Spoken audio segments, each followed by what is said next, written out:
Welcome to the Go Procast, where we invite business doers who are changing lives by sharing their stories, their strategies and tactics, and who bravely talk about their failures that actually led to their biggest successes. Now it's time to Go Pro with Jeremy Torres.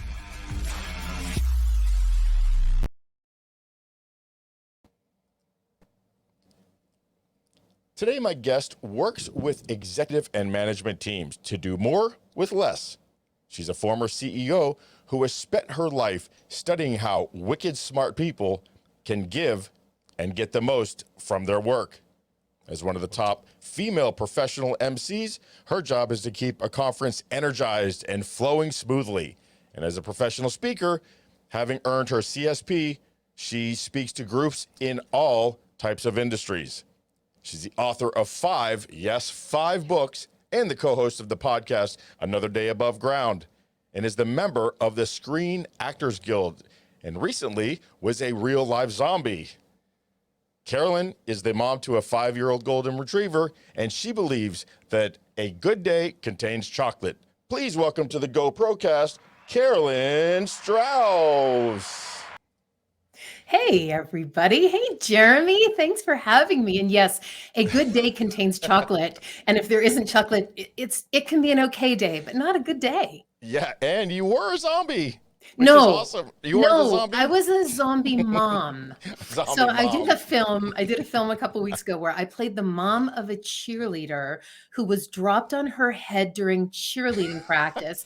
And I sell my soul to the devil to get her back from being dead, and she comes back as a zombie, and it is a hilarious, very cute short film, and I'm just waiting for my invitation to the Oscars. So it's Pet Sematary meets cheerleading. Yes, meets Mean Girls, meets Bad Moms. That's what it is. Funny. It was a really fun shoot to do, and I did another one earlier this year, another film that where I played the executive producer of a game show where I'd been doing it for 30 years. And I know it's impossible for me to look that old. Started too. Yeah, there you go. And I have to fire the host of the show, who's been my best friend for 30 years, and then talk him into training his 25-year-old replacement. So, that's what's going on in the real world too. And I got to play it in a film. And it's funny, the movie stuff, I believe that every executive, every human should have something that they do on the side that just brings them joy. Yes. I do not do it for money. Occasionally I get paid, but it's, but no, these were just labors of love. And I get to work with it takes like 30 people on a set to make one scene happen. So I get to work, and all of these people are like in their 20s. Right. And I personally did not give birth to any 20-year-olds. I mean, they wouldn't have been 20 when I birthed them, but you know how it works. You all figure out how it works. So I didn't give birth to anybody. So it gives me a chance to hang out with 20-year-olds and see who they are and what they're like. You haven't figured that out. So if you figure it out, maybe there's still hope, right? Next question. Wow, you're a comedian, Jeremy. You're try. Funny. No, I can't keep a plant alive. How could I have children? Well, you keep your puppy alive. I do. Yeah, that's awesome. And probably, is it a boy? She's a girl. So my last puppy was a boy, and he was the love of my life. And he died in September during COVID, September 2020. So I adopted Mandy in April of 2021. So I've had her for a year and a couple of days, and she's just lovely. But it's interesting. Dogs are like people. They're not the same. Like, I thought if I got another golden retriever that she'd be just like the last one. Oh no. Total different personality. Completely different personality. Different set of issues and troubles and troublemaking. Yes. Is she needy? Is she attention? Oh my gosh. She's locked upstairs, and she's so needy because we would not get this done if she were down with us. Right. Well, so welcome to the show. Well, that was it. That was fun. Thank you all so much. Right, leaving on like Seinfeld, right? Like what's Jason is his real name, but Costanza, right? Go out on a high, but we're not even close to getting on any highs because you have so much to talk about, and you do A lot. You speak a lot.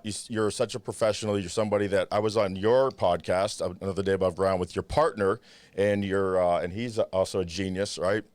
Dale Irvin, who was on your show, and I actually listened to and watched that episode so that I could be ready for you. And I got to be as funny as Dale. It's just not going to happen because nobody is as smart or it's funny. Intimidating. I actually had a hard time interviewing him because I just was trying to second guess, trying to be funny, trying to hang with Dale, and you can't. You just gotta kind of be yourself. I'm not intimidating to you. What? You don't find me funny? What? I'm a clown. I amuse you. You have so much fun. How did you pick this industry, or did it pick you? I have known. So I studied acting. I studied theater. I've been doing theater since I was a little kid. And I have always known that I wanted to be a professional speaker. In fact, I lived in New York City. I moved to New York City the day I graduated from college. And where'd you grow up? Boston. Okay, so not a huge change. Right. Yeah. I'm a Northeastern girl who now lives in Colorado, by the way, and I am blissfully happy. Yeah, I moved to Colorado after 9/11 because New York stopped feeling like home. Yeah. So I moved to Colorado, and I'm really happy here. Okay. So when I moved to New York right after college, I found one of those speaking training type companies. And I walked in and I said, y'all should hire me. I was 21. I didn't know anything. And I'm like, but I should do this. So I knew at 21 that this is what I wanted to do. Yeah. So basically it shows you then, because it's a calling to be on stage, and it's everyone's biggest fear is speaking. And I just never felt that way. All right. Me either.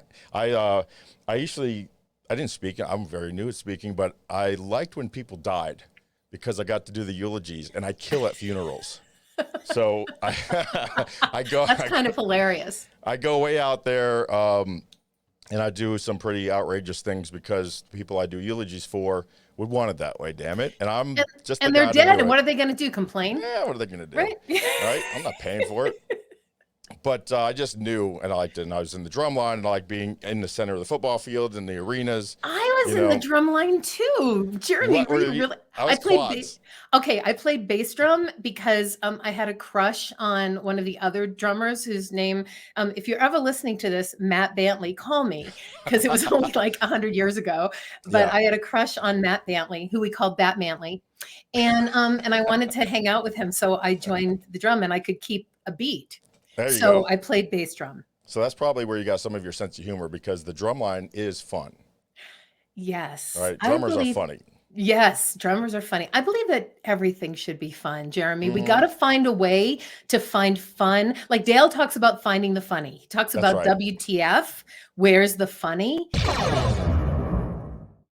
That's what it's all about in life. Yeah. You got to find the fun. Yes. Yes. I used to have a joke about that. I can't say anymore. Because it's not politically correct? Yeah. I got fired from a client recently because I wasn't politically correct. So I'm really hoping that your audience is forgiving.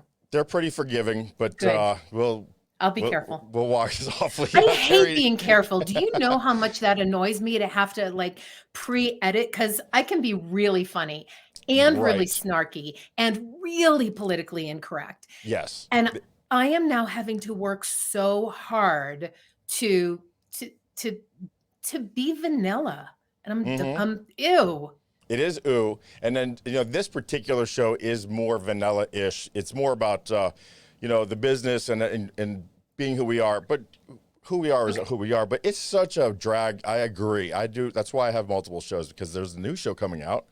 That I think is going to be cocktail driven. It's going to be after dark. It's going to have some music under a bed of music. And I think we're going to be able to let our hair down a little more over there. Because I won't worry about getting demonetized on that show. I am in. You will be friend. There. Okay. So, so now did they hire you, by the way, at 21? No, they did not. They said, come back when you know something. And I said, okay. And I went out, and I was a plus size model at the time. And I was a model with an agency called Big Beauty's Little Women, who then I went to an agency called Ford. You might have heard of the Ford modeling agency, and hung out with some, really famous people who look very different without makeup. as do I. And yeah, and then I created an exercise video with exercise clothes. And when you had to do videos on the big videotape, it was a whole thing. And then I designed the leotards that me and the girls wore, that the girls and I wore during the taping. And then we went to the home, modeling client, and we went to the Home Shopping Network, and Wow. they loved him as a manufacturer and loved me as a designer and as a spokesperson.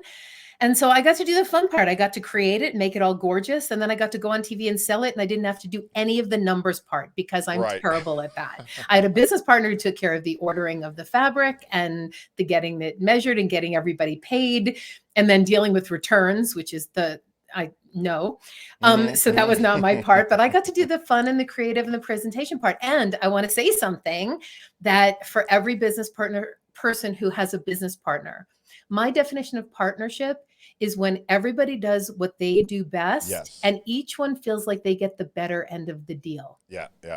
And so that's important. And I went through years of not having that, years and years. And I was recently offered a position as an ownership partner, which kind of really benefited me recently when we sold that company. But this was a new company that came over here. And I tell you what, I passed because I didn't feel the gel. Yeah. And it was that important to me I'm finally free of not bad partnership, but I wasn't an equal.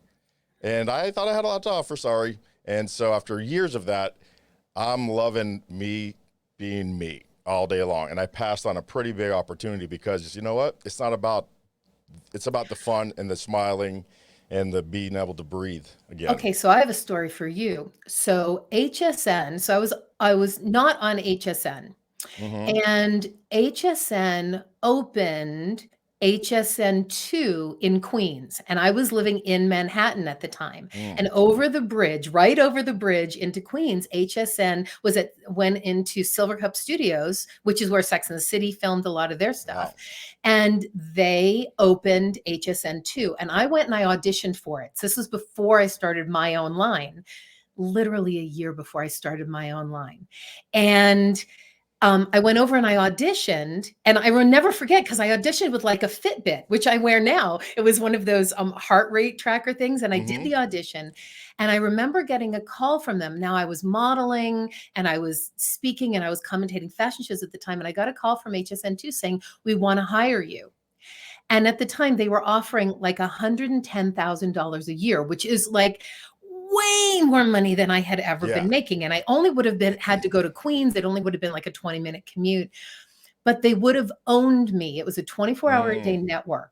I would not have been able to commentate my fashion shows anymore because they would have owned my schedule. They would have wanted me there from 2 a.m. to 8 a.m. for whatever. And I remember calling my dad, who was my consigliere and my hero.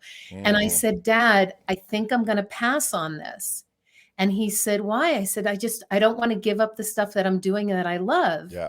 And what he said was, after I said no, he sent me a note, and I still have it. And he said, "Honey, it takes money to make a living, but it takes time to have a life." Yeah, it does. And time is something that you can't get any more of, and money's always going to be there. That's right. So I turned down that opportunity. And within a year, I had my own line where I was in control of it, where I was in control of what I sold and what I manufactured, and if it was pretty and if I liked it. And I got really lucky. But I feel like everything that's happened in my business and in my world, I've been guided to. I really trust the universe. And I go, okay, is this the right thing for me? Is this for my highest good? And then, to get a little woo-woo, you can see my logo up over there. I mean, I can get a little woo-woo and go, okay, I will meditate on it and be really quiet. And my higher self always knows what's for my highest good. Yeah. In relationships, not so much, but in business, always. And that's a whole separate, we'll do that on your other show. Well, listen, without the business going well, your relationships wouldn't last either, right? Anyway, because you'd be miserable. And I was going to say about that yin and yang thing, because I like it. I love it, actually. I love your logo. But thank you. It goes back to when you do have partners or even friends in life, and who you allow in your orbit. If everyone stays in their own lane, that yin yang, the come and go, and the plus and minus, accomplishes, balances each other out in your Yes. circle. It's really important to be in that balance and to, you say woo woo, but it's really, it's bigger than that. And when you understand that, the people in your life are there to help you and you're there to support them and you walk in service, that becomes really important. And to understand that this person's not causing balance, it's causing a washing machine to tilt and But bounce around. it's never 50-50, right? Or even 100-100. It never is. People think that it's, 100-100. It's not. I found that it's like the scales, right? It's sometimes it's 60-40, 70-30, 80-20. But when it gets to be 80-20 all the time, and you're Yeah, doing yeah. the 80 and somebody else is giving the 20, you got to do something to balance it. Yeah, but it's important though, and I like that you brought that up, because it's important that understanding that the person who's given the 20 thinks they're giving the 80 a lot of times. And maybe they are giving more than 20 and you're the person who thinks you might be the 20 sometimes, Yeah. who thinks you're giving the 80 because you're not walking in their shoes. And Can I share my most important thing that I share with my clients when I speak to Yes. them? There's one line that if Oh. you know this, it can change the course of your business. Ready? Okay. Let me We're tell giving you how we work. Pre-fire. Ready? Okay. Let me tell you how we work. It's the easiest line in the world. So you're getting it in front. You say it to somebody. Let me tell you how I work. If I'm in a relationship with someone, I'll say, let me tell you how I work.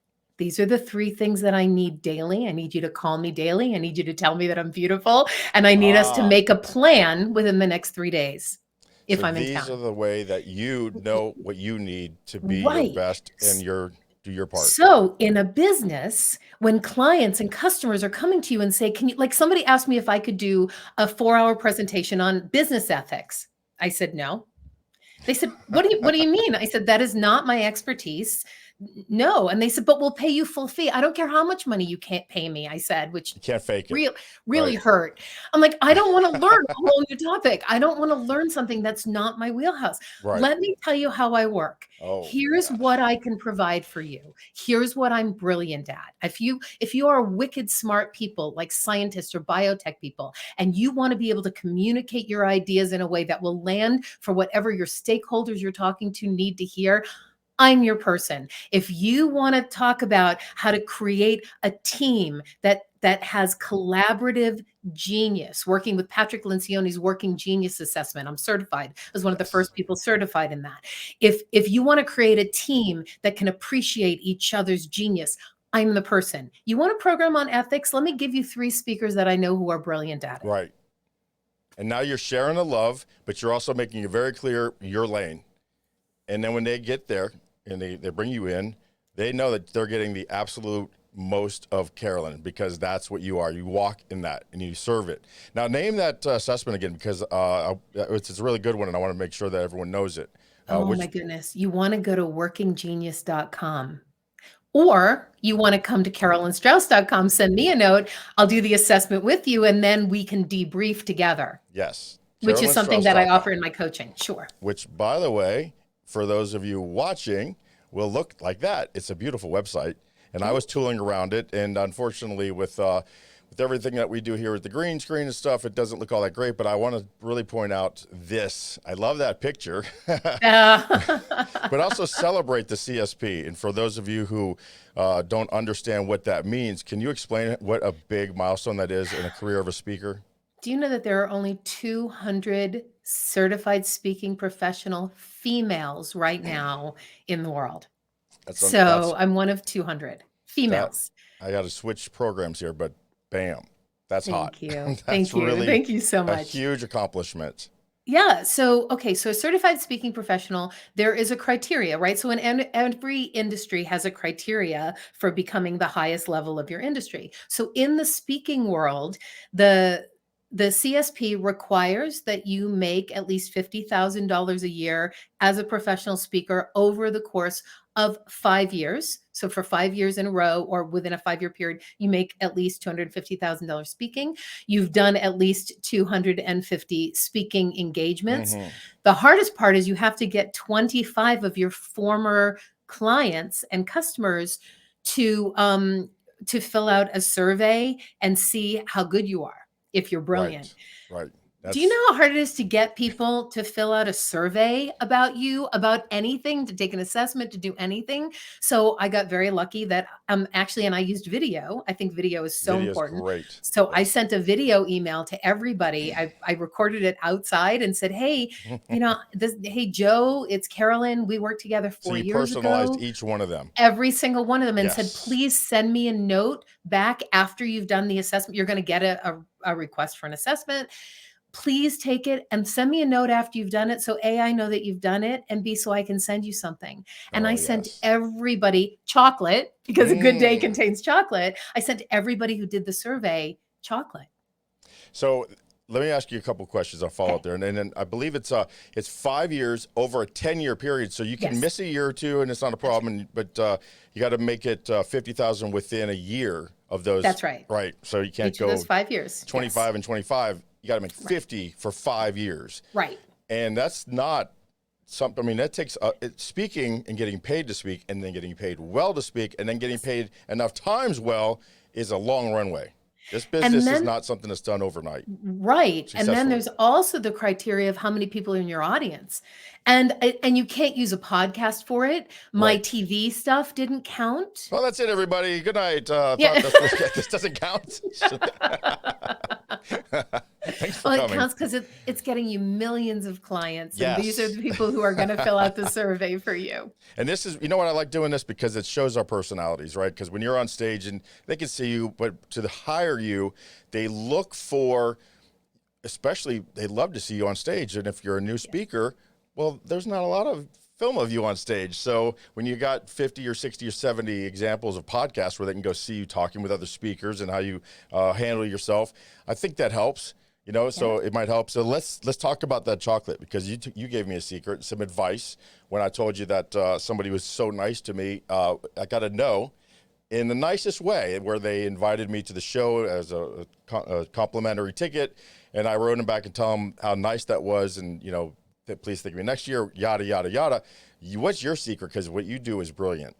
So find a chocolate manufacturer, and there's actually one in the Cigar Peg.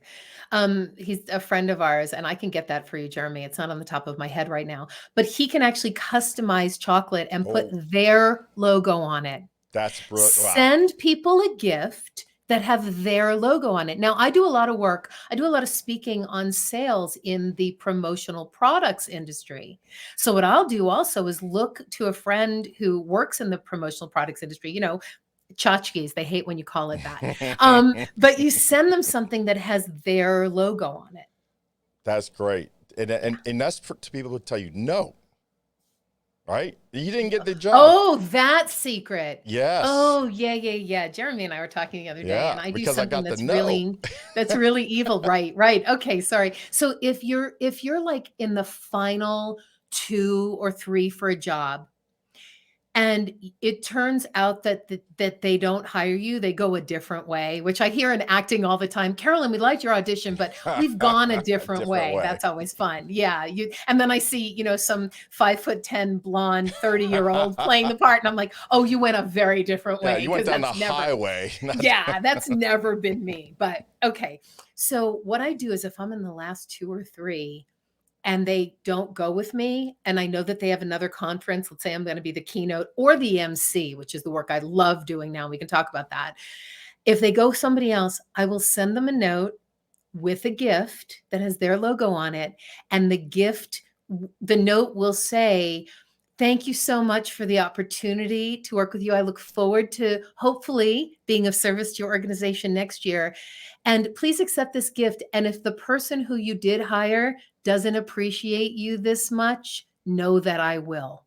Love it. That's the money line. It's evil. It is evil. It is fun. Sneaky. And it's pretty great. It is. It turns out it works out pretty good, right? You get a good return almost on always. Yes. At least they come back and they say, no, the people we hired did not send us a gift. I'm like, how about that? And you mentioned the Cigar Peg. So the Cigar Peg, how I met you and how we became such great friends, and how it's really guided my whole speaking career, is a philanthropic group that's part of the NSA. It's a spoke of the NSA, so it's the Cigar Peg or a peg of the NSA. And so, yeah, we definitely want to drop that name in the comments down there when you get that, because we help everyone in our lives, but especially our other Cigar Peg family members, because, boy, to tell you what, that is an excellent group. I'm Do glad you know even what dropped PEG their name. stands for? You're fairly new to the National Speakers I Association. did. It's a professional education group. Thank you for that, because Yeah. I saw it more of a spoke, and they call them pegs, but that makes Right. a lot more It sense. used to be a peg. They used to have them. Now they have special interest group, but we kept calling the Cigar Peg. Ed kept calling it that because it sounds cool. So you can go to cigarpeg.com and join. It's I don't know, $150 a year, and you can play with some of the smartest, best speakers. I would say some of my best friends in the world, Jeremy, including you, come from that group of people. And we've been meeting once a week during the pandemic, Yes. when we all got locked down in our businesses. I mean, my calendar literally went from full to empty in a day, and it was terrifying. I was actually in Florida working on March 12th of 2020 and got a call from a friend of mine who said, get on a plane tonight. Like, I was Wow. going to stay for a week and hang out with my mom because she lives there. Mm. And it's come home because you may not get home ever. Wow. Yeah, right. Exactly. Back then, it was Armageddon. We didn't know. You didn't know.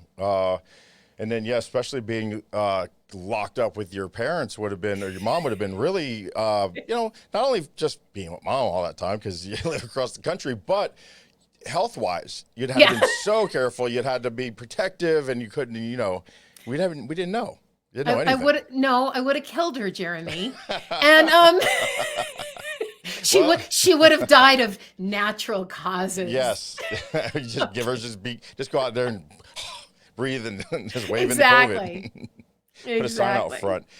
So let's go to the next thing with is what you said. We'll talk about emceeing. Yes. Educate me, being a new speaker, and the difference between speaking for an hour or doing a session for 2 or 3 hours, with a group of people, versus emceeing and being kind of like the host of an event for a day or two. What are the different skill-wise, and also which one do you prefer? Which one? I love both. Right now, I would say about 50% of my business is MC work. You and Tom Singer. Yeah. And that came during the pandemic because a lot of events, when they went virtual, they needed someone to help people navigate the platform, understand what program came next, to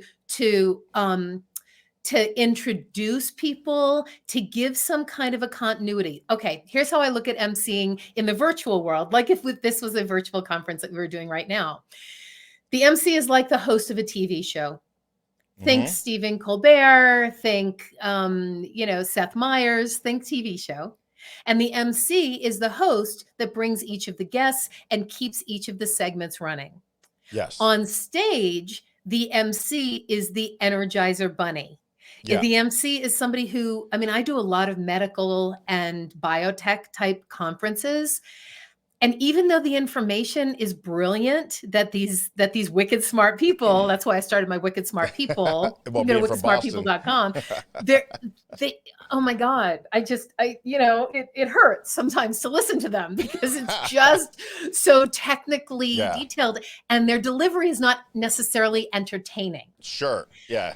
It's not even infotaining even. Right. So why those conferences hire me or a professional MC is to bring the energy level up between these other speakers and get people ready for lunch and get people ready for what they expect the next day and remind people over the past 2 years to keep their masks on. All of that, right? You're like the Billy Crystal, what he used to be to the academies, and when they had a host. It gives you a role. It gives the event a leader also. It does. When they see you, they know, a transition is happening. They get a sense of, they can laugh and you're going to get some information, but also.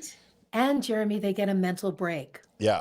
When you see the host, when you see me, when you see the MC, you know, okay, this is a transition. I can actually take a break here and don't have to use my brain so much to listen to what's happening. So how I do you can prep hear for what that? Carolyn's saying, but I don't have to work. My job is to take the work away from the From the audience. audience. But how Yeah. do you work? Because when you're at these different industries and you're doing the MC, where do you get the material from, the content?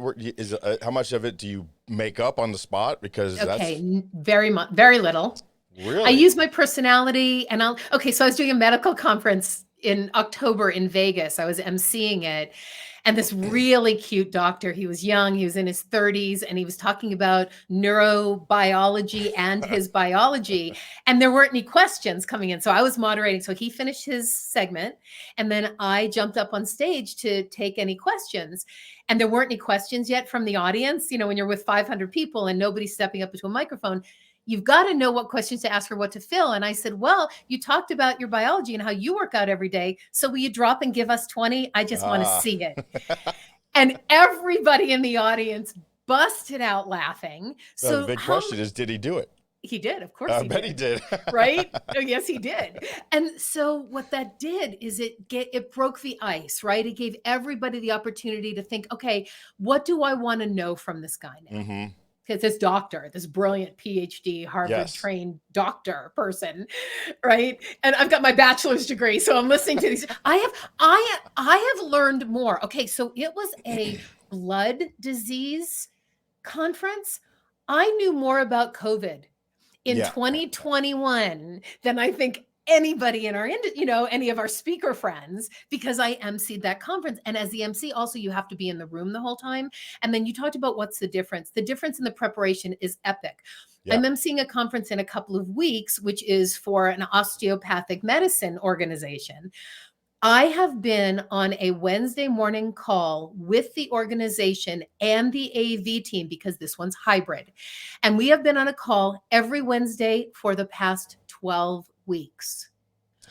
I'm involved in the run of show. Very surprising.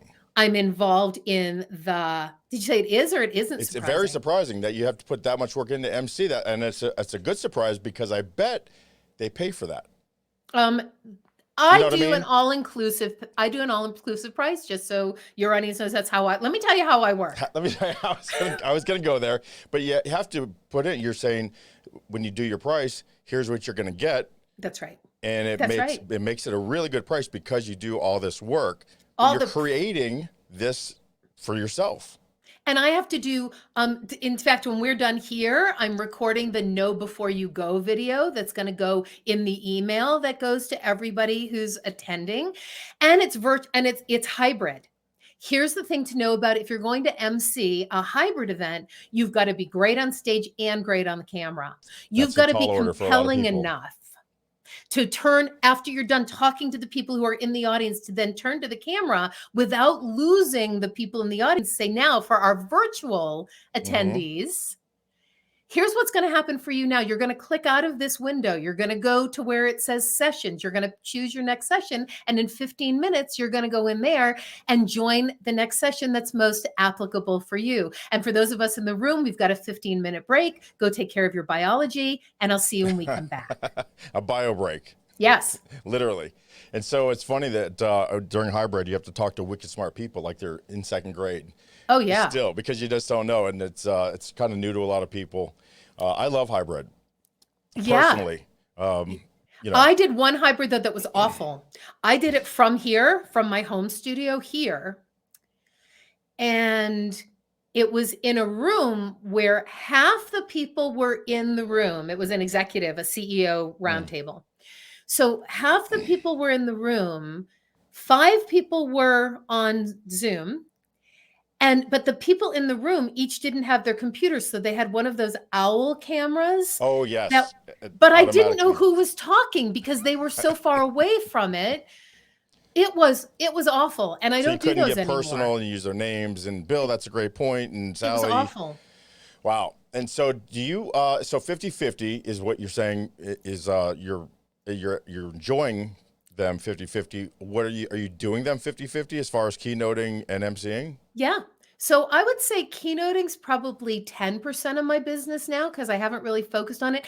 Honestly, look, Wait, there do you get bored with your keynote because it's almost rote, or do you have enough, if it's many to do with the different industries that you speak to that it's not rote for you? I've never done the same one twice. Wow, you are so So impressive. thank That is you. Yeah, really, really? Oh, I I mean, just hell, get bored. My brain goes, how is this yeah, interesting to yeah. me? Yeah, right. Right? My brain goes, how is this interesting? So it's Yes. not. Right. So, Well, I only have about 40 minutes. And then if I do a 60-minute keynote, I make up the other 20 because yes, I have to. And I'm more engaging than most keynotes. And you I are. can't do, well, I mean, I don't say yes to ones I cannot be engaging with the audience because That's right. I get bored. I don't want to hear me talk for an hour. Yeah. And are they your people? Right. Right? I'm not afraid of no. Yeah, me Or either. just saying no, you know. Okay. So one of my other favorite quotes that I've known that I've been living by for about, I don't know, 30 years. It goes, the space for what you want in your life is already being filled with what you're willing to settle for. You got Thank two. you. Thank you. I got two of those. That's I like exciting. it. Say that again. The space for what you want in your life is already being filled with what you're willing to settle for. Mm, So don't. So say don't. no to So things that are don't. bad for you. And also, I think we talked about this. I talk to a lot of people. I do 2 or 3 of these a day. So sorry if it wasn't you, but the universe is so powerful. Yes. When you put out, when you focus, when you can feel what is for you, it's coming. That space will be filled with what's for you. So do When a vision board. Have you ever done Yeah. a vision board, Jeremy? I'm an analytic person. So I have Okay. a board over here where I do write the words of what I want. Okay. And so I don't do the pictures and I don't do the dream catchers and all that stuff. So, but I do write on that board things Because that I it's too know. woo-woo for you. It's too It's fluffy for you. You're a you know man's what? man, Jeremy. I just don't We have love that time. I about don't you. I have the know. bandwidth. And just give me I a know. pen. I scribble it on there. And Well, so then here's also what I this. recommend. Here's what I recommend for you and all of your men's men. Make them your screensavers. Put what you That is intend for interesting. yourself as your screensaver. So So every it's time you turn on your computer or your desktop or even your phone, right? You can make your screensaver rotate. Put things that you intend to attract for mm, yourself because I have to tell you, my 2021 board, which I do my vision board every year between Christmas and New Year's. I get together a group of friends and we cut out pictures and we have the 3 food groups: cheese, chocolate, and wine. And we get, or tequila, and we get together and we do our vision boards. My 2021 board, when I put it together in 2020, I'm like, I do not know what's going to be on it because my business had evaporated. I didn't know what I right. was going to do. Every single thing on my board in 2021 came true. And it's such a good board. I put it behind my 2022 board Right. Yeah. because it's been phenomenal. Yeah. Yeah. And you do have to believe it. You have to see it, you know, and I'm reading Think and Grow Rich with my 4 kids. Every Monday we do a chapter and we talk about it, and it's a mini mastermind. And it really goes deep into that philosophy of really believing this and not settling and, you know, seeing it so real to you. And so filling that space, or the space will be filled with what whether you want it or not. Yeah, that's right. It's up to you. That's right. If you want it to be stuff that you don't want, that you're going to settle for, or for the things that are going to blow your mind when they come through. Because when that curtain gets peeled back and you start seeing these things, it's so great. I know we're over time, but I don't care. the fact that It's my show. it is your show, and I love that. But the fact that you are doing Think and Grow Rich with your kids, you just went from here to here Oh, with me. That is the coolest gift that you could give your kids, Jeremy. You blow me away. thank you. I Thank appreciate it. you. I don't, you know, I learned to do this. Thank you. Bring it into the heart, and I accept that. Accept it because that is incredible that you are doing that with your kids. They're liking it. We have fun with it. Yeah. You know, so, and we eat dinner almost every night together now that I don't travel as much as I used to. I used to be gone all the time for 10 years through their adolescence and their teenage years. But we watched Judge Judy. We used to watch Judge Judy. They took it off our dang carrier. But we watch travel shows, you know, the House Hunters or the Drivers Dine-ins and Dives. So that 30 minutes there And then we eat on the couch. We don't even, we're not like the family at least at the table, right? We're on the couch watching the show. But every Monday, we're eating and the TV's off and we're having some really cool conversation. And we, it's awesome. I love it. I love them, for that they're getting it. And they're 18, 21, 24, and 28. So it's good, nice ages for them to really understand. And they don't really understand a lot of it, especially the two that are not entrepreneurs. So 2 entrepreneurs and 2 are not entrepreneurs. Well, thank God. Because if everybody was an entrepreneur, who'd work for us? Right. Well, Tracy's a little hero. He's a fireman, almost a fireman, a couple more months of paramedic school. Yep. And then Suzanne's a paralegal. So 2, service type folks, and then the other 2 are just bold, right? 18. They're my younger ones too, the 18 and 21. I love it. I like it. Yeah, we got a great mix, and they're best friends. So I call them my roommates though, because they won't move out. We're moving out. My wife and I are moving out of our house because they won't move out. So are you going to give them a house when you guys are moving? I'm charging them $500 each to cover the cost of the house. But yeah, you can't live anywhere in South Florida for $500, so they're not going anywhere. That's brilliant. I love that. And now you guys get to go and pick someplace that works for you. On the water. We're going to the beach. To the beach. Yeah. So that's it's going to happen. But, get back to you, because the spotlight is too much on me, Carolyn. What is your favorite part of your day?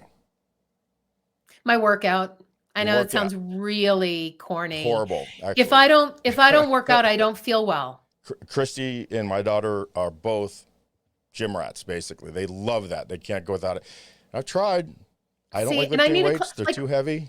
Over here in the space that we're in right now, if I were to turn the camera around, there is one of those inversion tables to stretch my back. There's an elliptical, and there's and one of those bikes that everybody bought during the. Isn't it funny? After 18 years on the Home Shopping Network, I still don't say brand names because I'm trained. Right, that is funny. You're not allowed to say the brand name of something. Oh my gosh, I am so trained by them. I'm trained by the lawyers at the Home Shopping Network what not to say. That's funny. But yeah, so working out, and that's good for your mind and your health, your mind, your body. You get you sweating. Yeah. And I do I do spinning, I do weights, I do hot yoga, which I love, hot power fusion yoga, an hour of like really stretching. And I alternate days, and I probably right now I'm doing 5 or 6 days. I'd like to do 7 days a week working out, but with traveling and with how busy that we're all getting, thank God. Thank God, yes. Thank God. We're back, baby. We're back.